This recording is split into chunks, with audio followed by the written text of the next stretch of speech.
Bienvenue dans cette nouvelle exploration. Aujourd'hui, on plonge tête la première dans l'univers fascinant du Paris du 19e siècle pour décrypter un phénomène qui, honnêtement, résonne encore super fort de nos jours, la vie de bohème. On a tous en tête cette image un peu cliché, pas vrai?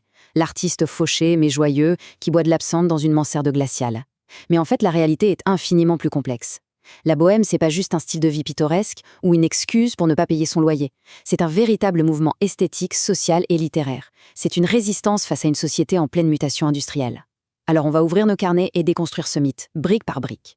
Alors, au programme aujourd'hui, on va d'abord définir ce qu'est vraiment la bohème, on croisera ensuite le chemin de quelques figures emblématiques, avant d'aborder les tensions et le mode de vie au quotidien. On parlera aussi de la littérature des marges, et on finira par se demander si ce mythe est toujours d'actualité. Allez, c'est parti avec notre première grande question. Qu'est-ce que la bohème, au juste? Pour bien comprendre, il faut s'immerger dans le Paris des années 1830 à 1870, particulièrement du côté du quartier latin et, un peu plus tard, sur les pentes de Montmartre. Et là, c'est crucial de faire la distinction. Le bohémien artistique, ce n'est pas un simple vagabond qui cherche à survivre. C'est un créateur qui choisit, ou en tout cas qui revendique, une marginalité intellectuelle. L'évolution du mot lui-même est d'ailleurs fascinante. Au XVIIe siècle, le mot bohème s'écrivait avec un accent circonflexe et désignait le peuple rom et tzigane qu'on croyait originaire de la région de Bohême en Europe centrale. Dans l'esprit des gens de l'époque, ça symbolisait le nomadisme, la liberté absolue. Puis, au XIXe siècle, le sens glisse pour désigner cette jeunesse artistique parisienne en marge. Et de façon assez ironique, notre XXIe siècle a recyclé le terme avec le fameux bourgeois bohème, le bobo, ce concept presque oxymorique qui mélange compte en banque bien rempli et esthétique rebelle. Mais ce qui sépare vraiment ces jeunes créateurs des autres marginaux de leur époque, c'est un concept fondamental pour nos études, l'avant-garde. En gros, la bourgeoisie triomphante du XIXe siècle ne jure que par le travail utile, la rentabilité et le conformisme moral. Face à ce rouleau compresseur, la bohème se dresse comme une force d'opposition. Leur précarité, ce n'est pas juste un fardeau, ça devient un moteur, une arme pour exploser les frontières de l'art officiel dicté par l'Académie. C'est ce qu'on appelle une marginalité créatrice. Passons maintenant aux figures emblématiques, les vrais visages de cette rébellion.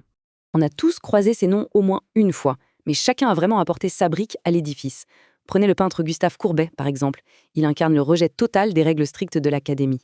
Fini les muses antiques, lui il peint la vraie vie, crue, en arborant fièrement sa pipe et ses cheveux longs. Et puis écoutez un peu l'histoire d'Éric Staty, le dandy triste de Montmartre, dont la musique magnifique reflète la mélancolie d'une vie passée dans une pauvreté quasi absolue. Et bien sûr, impossible de parler de la bohème sans citer Paul Verlaine et Arthur Rimbaud. Ils vont incarner de façon assez tragique, d'ailleurs, le mythe ultime de l'artiste maudit, totalement rejeté par la société mais érigé en génie absolu de la poésie. Au beau milieu de cette galerie de portraits, il y a un monument, Charles Baudelaire. Lui, il va sublimer cette résistance grâce au dandysme. Attention, pour Baudelaire, le dandysme, c'est pas juste une question de beaux vêtements, c'est une véritable posture philosophique, une armure métaphysique. Pendant que la bourgeoisie court dans tous les sens pour produire et s'enrichir, le dandy, lui, s'impose une austérité redoutable.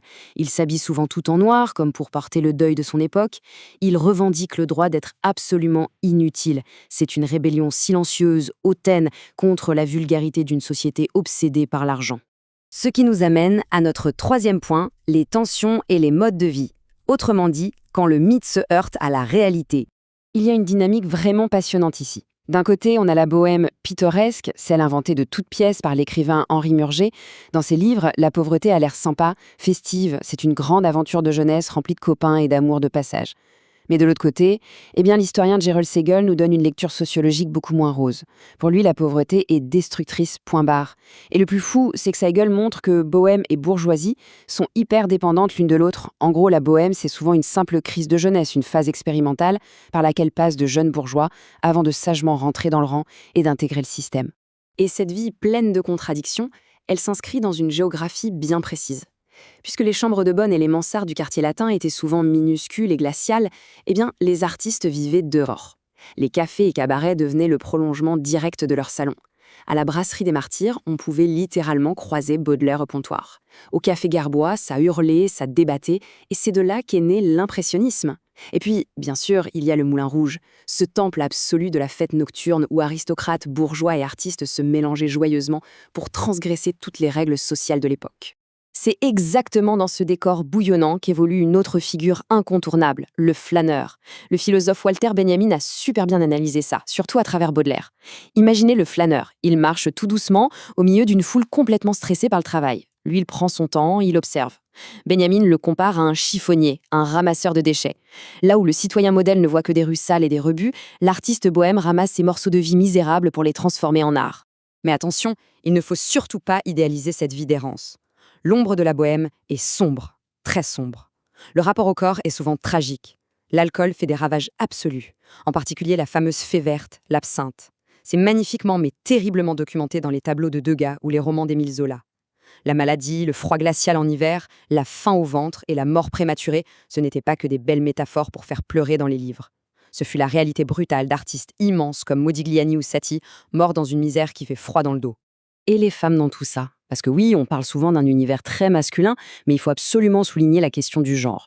La bohème, ça a aussi été un espace d'émancipation inespéré pour des femmes qui refusaient les normes étouffantes de l'époque. Prenez Jeanne Duval, l'actrice métisse et muse de Baudelaire qu'on surnommait la Vénus noire. Elle incarnait une différence radicale, à la fois raciale et sexuelle, qui a nourri toute la poésie exotique du poète. Et puis, il y a Louise Weber, la célébrissime Goulue. Danseuse star du Moulin Rouge, elle a imposé son propre style, révolutionné le French cancan, et surtout, elle s'est assurée une véritable indépendance financière, ce qui était rarissime à l'époque. On passe à notre 4e grande partie. Comment cette vie de bohème s'est-elle racontée elle-même? Comment a-t-on écrit le mythe? L'évolution littéraire de tout ça est passionnante, et on peut la découper en 3 étapes claires. D'abord, à la fin des années 1830, l'immense écrivaine romantique George Sand s'approprie fièrement cette identité bohème. Ensuite, le grand tournant, 1851, Henri Murgier publie Scènes de la vie de Bohème. C'est un succès phénoménal, d'abord dans les journaux puis au théâtre. Du coup, la bohème devient carrément un phénomène de mode, un cliché parisien qu'on s'arrache. Et c'est justement pour ça qu'on arrive à la 3e étape dans les années 1860. Des auteurs puristes comme Jules Vallès ou Baudelaire s'énervent. Ils dénoncent cette marchandisation et s'attaquent à tous ces faux bohèmes qui adoptent le style vestimentaire, mais oublient la véritable exigence de l'art.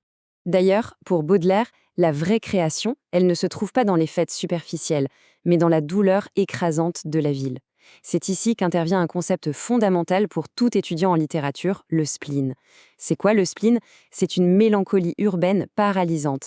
C'est cette sensation étouffante d'être coincé sous le poids du matérialisme, de l'usine, de l'argent. Face à ce dégoût de l'existence, la poésie de Baudelaire va chercher désespérément un antidote, une porte de sortie, très souvent à travers le fantasme de l'évasion et de l'exotisme. Et il y a cette phrase, cette maxime absolument magistrale de Baudelaire qui résume tout. « J'ai pétri de la boue et j'en ai fait de l'or ».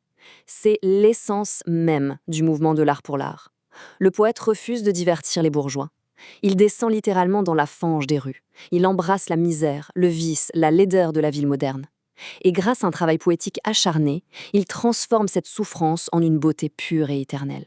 C'est de l'alchimie, tout simplement. Ce qui nous pousse à notre dernière réflexion. 5e partie, la bohème, un mythe encore vivant aujourd'hui.